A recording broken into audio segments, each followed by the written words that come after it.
Hello, I'm Nicole Sweeney and I have a question for you. Have you ever wondered how the world works? I'm not talking about atoms and molecules or wave functions and chemical reactions.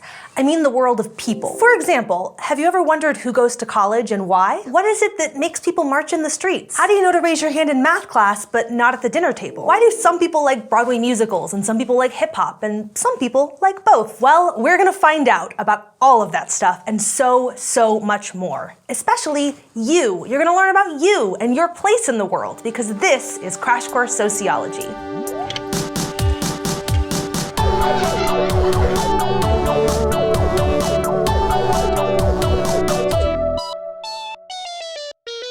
Sociology got its start thanks to a French philosopher named Auguste Comte in the 1800s. He wanted there to be a systematic science for studying society, a way to investigate and solve its basic problems. And while sociology today is very different from what Comte imagined, that's still kind of what it is. Sociology is the scientific study of society and human behavior. But isn't society this great big thing? I mean, society is whole cities, it's the economy, it's politics, and what does all of that have to do with raising your hand at the dinner table? A lot, as it turns out. A society is just a group of people who share a culture and a territory, and culture is in everything, from the biggest questions in politics to the smallest interactions between people. So yes, society is big, but it's also very small. Want to see how?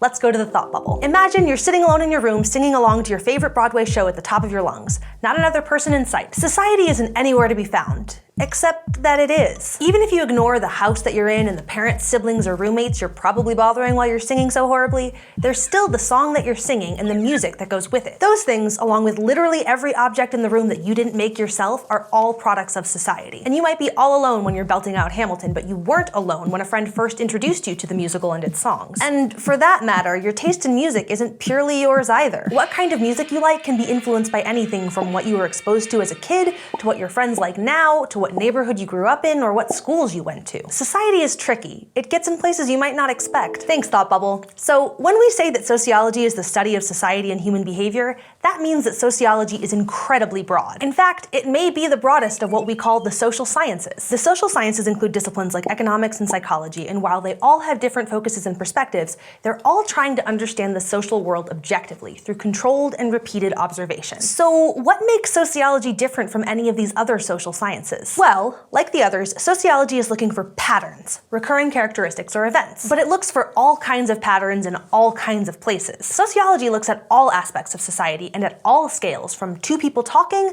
to differences between nations. It's this scope that really sets sociology apart, especially in what's known as the sociological perspective. And the sociological perspective means two things. One, it means seeing the general in the particular, and two, it means seeing the strange in the familiar. Seeing the general in the particular is a way of saying that sociology tries to understand social behavior by placing it in its wider social context. To go back to you belting out Broadway tunes in your room, the sociologist who overhears you from the sidewalk might notice not just your choice of what to sing, but how that individual choice may have been influenced by your class, neighborhood, race, gender, or age. To take another example, a sociologist might not care whether or not you in particular decide to get married, but she might be interested in learning more about a declining marriage rate in your society and say what's causing it and whether it's having any societal impacts. Or maybe she's more interested in the fact that in the US, people tend to marry partners of the same class and race as them. In both of these cases, what people sing or whom they marry, the sociologist is interested in a general pattern, a pattern composed of a massive number of particular individual choices. Each individual forms a part of the pattern, and in looking at their individual choices, a sociologist can see elements of the whole pattern,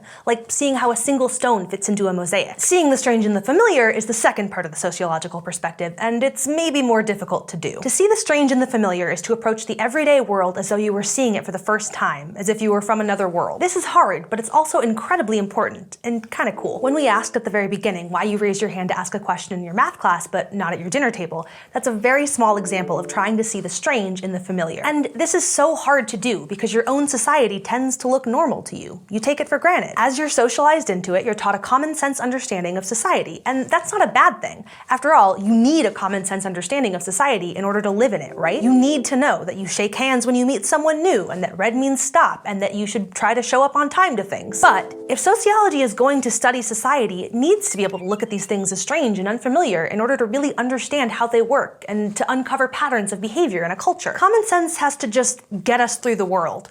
But sociology has to know what's true. And this is important because a society's common sense doesn't consist only of harmless conventions like shaking hands. Just 200 years ago in the US, it was common sense that only white men were capable of participating in society.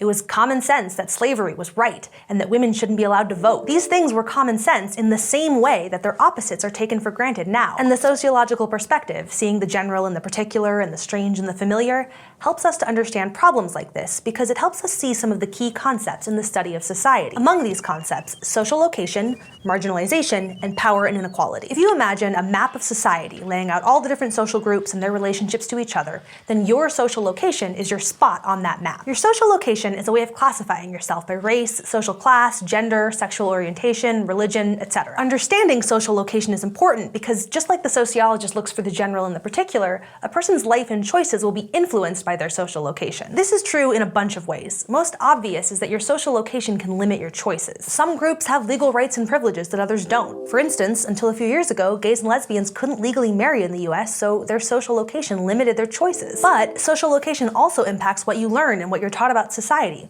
Whether or not you go to college, for instance, can be heavily influenced by whether the social class you grew up in tends to see college as a real or valuable possibility. And social location also affects what others have learned and are taught about you. Take, for instance, the consistent finding that resumes with names that sound African American tend to get called for interviews much less often than those with white-sounding names, even though the resumes are otherwise identical. In all these ways, social location can contribute to the marginalization of a social group. If a social group is marginalized, it means that it occupies a position outside the centers of power. Marginalized groups are often racial, ethnic, sexual, or religious minorities, and marginalized groups tend to have a clearer view of how power operates. Heterosexual people, for example, often don't recognize what a social power it is to have their relationships socially sanctioned, and to be able to display affection in public in ways that LGBT people often can't. If marginalization is a matter of being outside the centers of power, that draws our attention to another fact. The fact that there are many different kinds of power and many different kinds of inequality. There are, of course, the obvious kinds, like economic power and income inequality, or political power and politically enforced inequalities, like segregation or slavery. But then there are the less obvious kinds, like social or cultural power and inequality. For instance, people who speak with non-standard accents or dialects are often judged harshly for them and can be seen as less intelligent or less mature. Sociology can help us identify and understand all of these things and maybe even try and fix them. And that's the point. Sociology is all about understanding society, and society is where we all live, so we'd like it to work as well as possible. Good sociology can help us to create good public policy. And if we think back to Comte, his desire was to do just this, to understand and maybe fix his society's problems. The late 18th and 19th centuries were a time of massive economic, social, and political upheaval in Europe. This was when industrialization really took off, with factories sprouting up like weeds connected by larger and larger rail networks. At the same time, the population of Europe exploded, growing faster than at any time in previous history. This was especially true in cities, where industrial production was centralized. And all of these massive economic and social changes came with political shocks too. This period saw the advent of mass democracy, the fall of kings, and the rise of the nation-state. This, combined with the rise of science as a discipline, was the context in which sociology arose. The first sociologists looked around at their quickly changing societies and were driven to try and scientifically understand them. We said earlier that society wasn't just big things like revolutions, industrialization, demographics, but it is also these things. It's both the big and the small because they're related. Sociology is about understanding the whole thing at every level and how those levels interact. It's about understanding why you don't have to raise your hand at the dinner table and why so-called common sense can lead to massive policy mistakes. Welcome to the science of sociology. Today we talked about what sociology is and what it does. We discussed what it means to be the study of society and why that's broader than you might think.